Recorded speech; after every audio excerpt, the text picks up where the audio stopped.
Le acompañamos Adriana Costa, quien le habla, Licenia Espinel. Primero yo le quisiera preguntar desde el punto de vista jurídico, los familiares del candidato presidencial asesinado, Fernando Villavicencio, no van a poder retirar los restos mortales de medicina legal. La esposa no ha dado esa disposición y entiendo que va a llegar en las próximas 48 horas al país porque reside en los Estados Unidos, y ellos han denunciado que no le entregan los restos mortales. ¿Qué ocurre allí? No se puede proceder a la entrega de los restos mortales, tiene que esperar, las autoridades tienen que esperar a que llegue la esposa para proceder a la entrega del cuerpo del señor Villavicencio.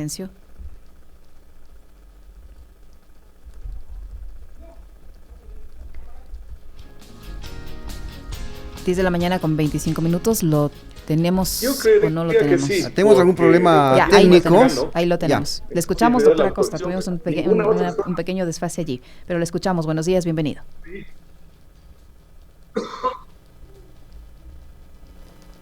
Buenos días, un gusto saludarles. Bueno, sí. Efectivamente deberán esperar que llegue la señora, ¿no? Ella como esposa puede disponer del señor Villavicencio. Uh-huh. ¿Sí se me está escuchando? Sí, le escuchamos. Nadie más puede hacerlo, ¿no? Porque inclusive si se entrega a otro tipo de personas podrían hacer una utilización indebida, como por ejemplo una utilización política del cuerpo, ¿no es cierto? Uh-huh. Entonces yo creería que sí, los parientes cercanos son los únicos facultados para movilizar el cadáver, y en este caso la señora esposa de él, ¿no? Claro. Entonces es correcto el proceder ahora de las autoridades respectivas en retener los restos del señor Villavicencio hasta que su esposa llegue y termine de hacer las diligencias del caso, y así recién puedan empezar con las honras fúnebres y todo lo que establece este protocolo. Claro, están correctamente actuando los miembros de la morgue, uh-huh, porque ellos tienen que entregar el cadáver a una persona legalmente autorizada. Repito, la única autorizada en este momento, así vive en Estados Unidos, es la señora esposa, y tendrán que esperar que llegue ella para que disponga del cuerpo. Bien, y lo que tiene que ver, doctora Costa, buenos días, en lo que tiene que ver ya a la realización de las elecciones presidenciales previstas para el próximo 20 de agosto, ¿qué pasa con, se tendrá que reemplazar a Fernando Villavicencio por parte del movimiento Construye, pero ¿qué dificultades se generan tomando en cuenta que las papeletas obviamente ya están impresas con el nombre y la fotografía, la imagen de Fernando Villavicencio? ¿El movimiento Construye está en la obligación de reemplazar con otro candidato o también tiene la posibilidad de dejarlo ahí y en ese sentido quedarían únicamente los 7 candidatos restantes? No, van a tener que continuar tal como están diseñadas las elecciones, uh-huh, ¿no es cierto? Ahorita ya es imposible cambiar el binomio presidencial. Habría que volver a imprimir todos los millones de papeletas, ¿no es cierto? Eso por un lado. Por otro lado, la ley no contempla el particular. Lo que se tiene que hacer es concurrir a las urnas a hacer las elecciones. Y si es que ganare el binomio al que pertenecía el señor Villavicencio, pues el día de la posesión tendrá que posesionarse la hoy candidata a vicepresidente. No se olvide que el vicepresidente está para reemplazar ante ausencia del presidente temporal o definitivamente, ¿no es cierto? Entonces, ella tendría que posesionarse y acto seguido elaborar una terna para remitir a la Asamblea Nacional para que ésta proceda a designar la persona que actuará como vicepresidente o vicepresidenta de la República. Es decir, doctora Costa, no puede la organización política, el movimiento Construye en estas horas, en estos días, decir, Pepito de los Palotes es el nuevo candidato a la presidencia de la República y la candidata a la vicepresidencia se mantiene como tal, y en caso de que gane, asumiría el que la organización política ubicó como candidato. No. La ley guarda silencio al respecto. Y en derecho público, estamos en el ámbito del derecho público, solamente se puede hacer lo que está expresamente dispuesto por la ley. Ahí no cabe ninguna discusión. Si es que la ley guarda silencio, usted no puede hacer absolutamente nada. Ha de concurrir, repito, el mismo binomio que está terciando en las elecciones desde cuando fue inscrito, concursa con el nombre del fallecido, supongamos que ganen las elecciones, se proclama, y el día de la posesión asume la vicepresidenta, como tengo dicho, porque ella es la que le reemplaza en ausencia temporal o definitiva al presidente de la República, elabora la terna y para vicepresidente y le pide a la asamblea que haga la designación. Y ahí termina todo. No es, o sea, no puede ser, definitivamente no puede ser reemplazado. No, es imposible. Es imposible. Ni la Constitución ni la ley contempla ese asunto. Y claro, el legislador no tenía que contemplarla porque nunca pensamos en un acaso tan horroroso como este que estamos viviendo hoy día en esta película de horror que es el Ecuador. Doctor, y en lo que tiene que ver al debate entre los candidatos a la presidencia de la República que estaba previsto para este domingo 13 de agosto, el Consejo Nacional Electoral obviamente tenía ya diseñado la modalidad, el mecanismo para la participación de los 8 candidatos, incluso ya se sortió el orden. Ante la ausencia de uno de ellos, se tendrá que reformular sobre la marcha para que este debate sea únicamente entre los 7 candidatos, o se puede permitir la participación, en este caso, de la candidata a vicepresidenta, o en el caso extremo, ¿se puede suspender el debate? No creo que lo haga. Debería concurrir la candidata, me parece que es doña Luisa González, ¿no? La que le tocaba con él. Debería concurrir la a contestar las preguntas de los periodistas que fueron sorteados y designados para los debates, y en un caso un poco más extremo, digámosle así, podría ser perfectamente convocada la candidata a la vicepresidencia, como usted bien anotó. Andrea González tendría que tomar el lugar de Fernando Villavicencio en este debate, pero ¿quién decide esto? ¿Está establecido en la ley o tiene que resolverlo en estas horas el Consejo Nacional Electoral? Mira, ahí hay 2 alternativas. La una, esta que le digo, de que vaya la vicepresidenta, que usted anotó acertadamente, ¿no es cierto? Que vaya la candidata. O en su defecto, que decidan no asistir por causa mayor, ¿no es cierto? Ya. Por causa mayor, que no asista y le toque únicamente a la contendiente sentarse frente a los periodistas para absolver las preguntas que le hagan ellos. Pero allí no podría ocurrir lo que está pasando ahora con el señor Pincay, que pese a estar recuperándose de un atentado, lo que le impidió acudir al debate previsto, ha sido finalmente sancionado. Y ese era un caso también de fuerza mayor. Bueno, pero el obligado es el candidato presidencial, ¿no? El candidato, no la candidata vicepresidencial. Ya. Porque no hay un debate de vicepresidentes. Ya. Ojo. Okay. Es de candidatos a la presidencia de la República. Ok, doctora Acosta, las elecciones en medio de este estado de excepción que, entre otras cosas, prohíbe la libertad de reunión, de asociación, establece algunos parámetros, como por ejemplo que puedan entrar a su casa, requisas, que puedan violar su correspondencia, etcétera, pero sobre todo sobre la libertad de reunión y de asociación. ¿Qué pasará con los eventos políticos electorales que estén planificados de aquí hasta la fecha permitida, si está prohibida la libertad de reunión? Pero me parece que dice el decreto, prohibidas las reuniones en lugares donde se pueda estar atentando contra la seguridad de las personas. Pero entonces está hablando de todo el territorio nacional, pues, y imagínese, ¿quién se iba a imaginar que en la calle Gaspar de Villarroel iba a ocurrir esto?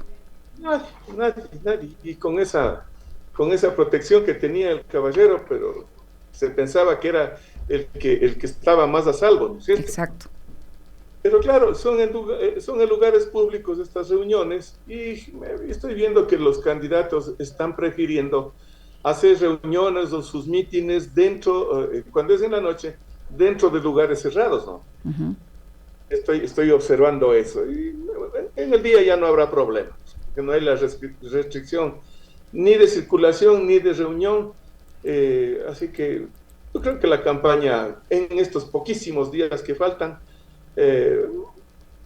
va a resultar cuasi normal, ¿no es esto?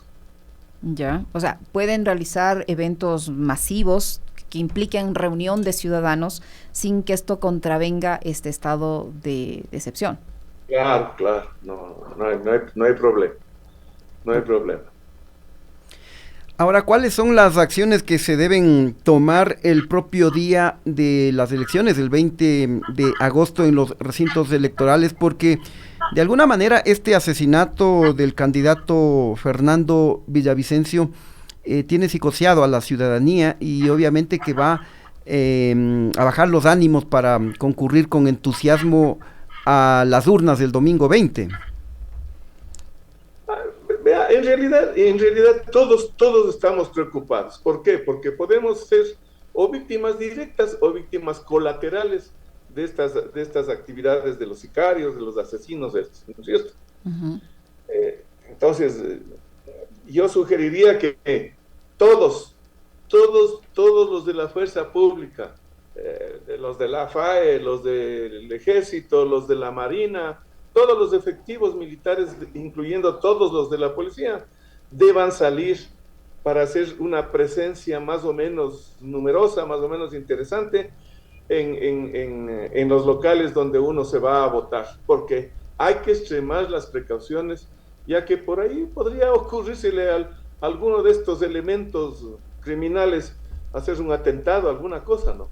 Entonces hay que extremar las medidas de precaución. En esa parte tienen una gravísima responsabilidad los miembros de la fuerza pública, de las Fuerzas Armadas, que Ahora, tienen que cuidar a la gente para que vaya a votar con tranquilidad. doctora Costa, el Consejo Nacional Electoral hace algunas horas nomás se había reunido con el ministro del Interior solicitando las medidas de seguridad para los candidatos. Y el candidato Villavicencio era uno de los más protegidos, entre comillas, por las fuerzas de seguridad. Pero hay todavía 7 aspirantes a la presidencia de la República y ninguno está libre de que esto pueda volver a ocurrir. En ese sentido, ¿qué medidas adicionales se pueden tomar o debería exigir el Consejo Nacional Electoral para garantizar que estos candidatos lleguen sanos y salvos a las elecciones del 20 de agosto?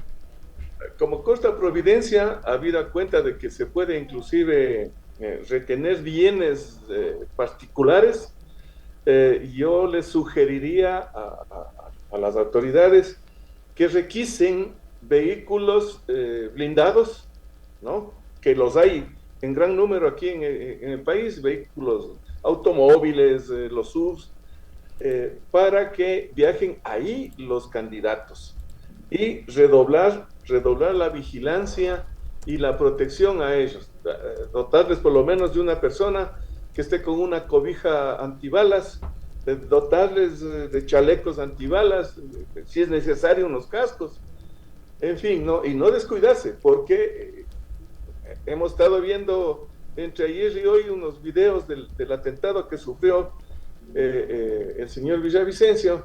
Realmente deja mucho que desear la actuación de la fuerza pública, de los custodios.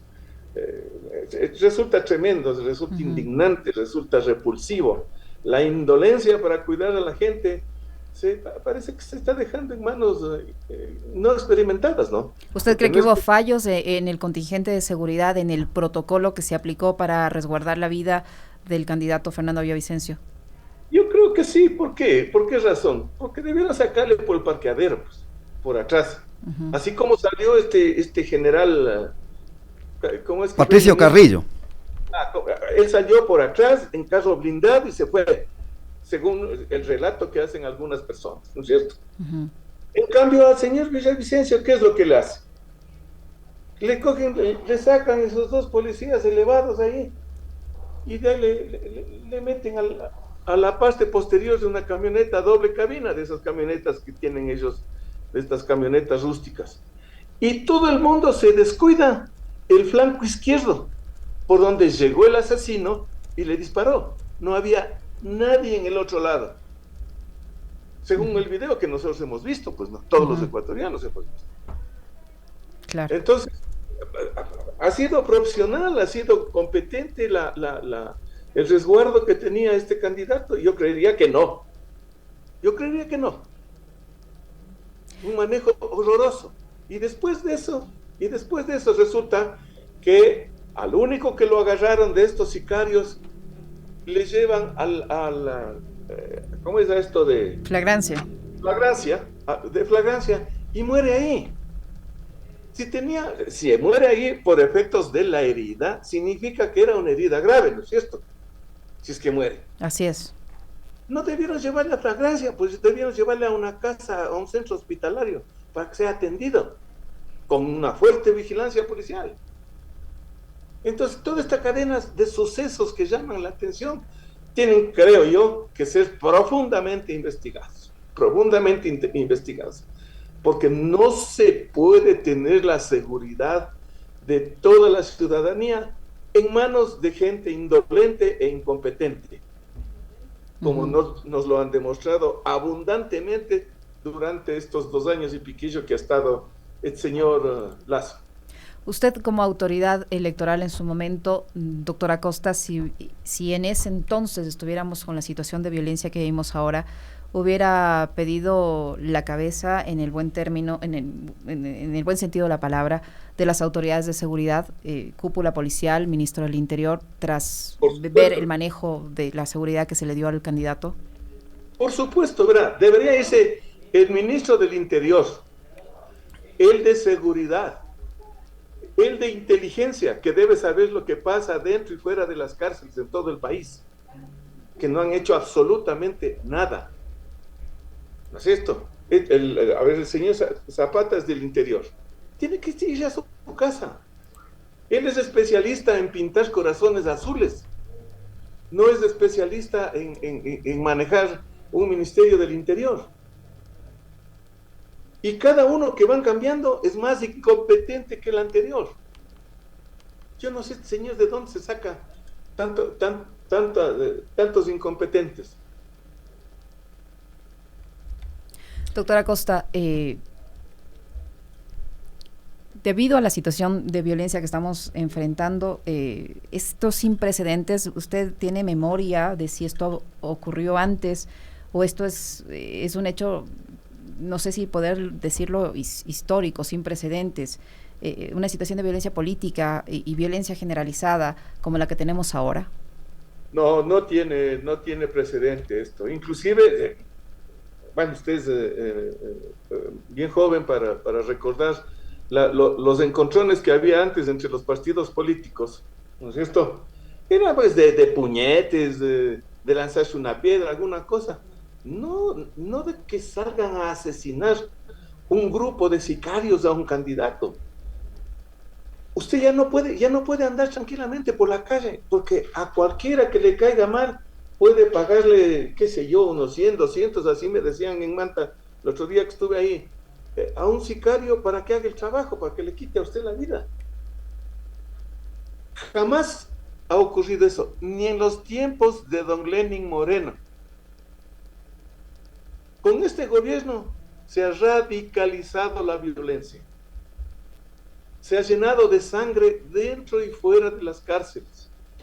El país está, repito, aterrorizado, porque esto es una película de horror. Uh-huh. Y como autoridad electoral, doctora Acosta, usted ha visto que ya lamentablemente, y eso dice mucho de la condición humana de las personas, hay candidatos que están usufructuando de este crimen y que están especulando y tratando de responsabilizar a una organización política sin siquiera atreverse a decirlo con el nombre, pero lo insinúan y están tratando de capitalizar los votos de la militancia del señor Villavicencio ya para favorecerse de ello, pese a que estamos todavía, ni siquiera han podido retirar el cuerpo del candidato asesinado. Pero la autoridad electoral debería ahí poner un freno y pedir a los candidatos que se abstengan de hacer acusaciones, elucubraciones, especulaciones. Debería, pero no lo va a hacer, porque igual también se han distinguido por la indolencia electoral ellos a sí mismos. Han dejado que el juego este de la pre-campaña electoral y la campaña electoral esté con goles abandonados, ¿no es cierto? Nadie pone orden, nadie pone las reglas adecuadas. Sigue la misma tónica del resto del país, ¿no es cierto? Indolencia e incapacidad. Ahí estamos. Ahora, claro, ya se les oye a mucha gente, a muchos desordenados mentales, que dicen, no, ellos ya hicieron la investigación, ya saben de dónde vino la pistola, de dónde vino la bala, quién le mató, y ya dictaron hasta sentencia. Desgraciadamente, esa es la clase, esa es la calidad de políticos que tenemos aquí en el Ecuador. Pero ahí la autoridad electoral podría cumplir su rol y decir, se prohíbe que caiga en esto. Lógico, porque esa sería una de las maneras de bajar el nivel de violencia o de virulencia que se ha tomado la campaña. ¿Constituye una infracción electoral o no? Yo creería que sí, porque la campaña electoral tiene reglas escritas, ¿no es cierto? Tiene unos reglamentos que le exigen al candidato, que le exigen inclusive al seguidor, ciertas normas de conducta éticas y morales. Pero como no hay quien controle, pues hacen lo que les da la gana, ¿no es cierto? Entonces este es ya el país de nadie, el país de nadie. Ojalá estas elecciones permitan escoger a una persona con temple y con ganas de hacer algo bueno por esta tierra nuestra que hay que rescatarle con urgencia. Muchísimas gracias, doctora Acosta, por su gentileza, siempre tan amable por atendernos. A ustedes, a las órdenes, cuidarás. Usted también, mi doctor, muchísimas gracias. El doctor Jorge Acosta, expresidente del Tribunal Supremo Electoral, que ha estado con nosotros. Interesante. Sí, nos ha aclarado algunas dudas y bueno, son ya las 10:46. Vamos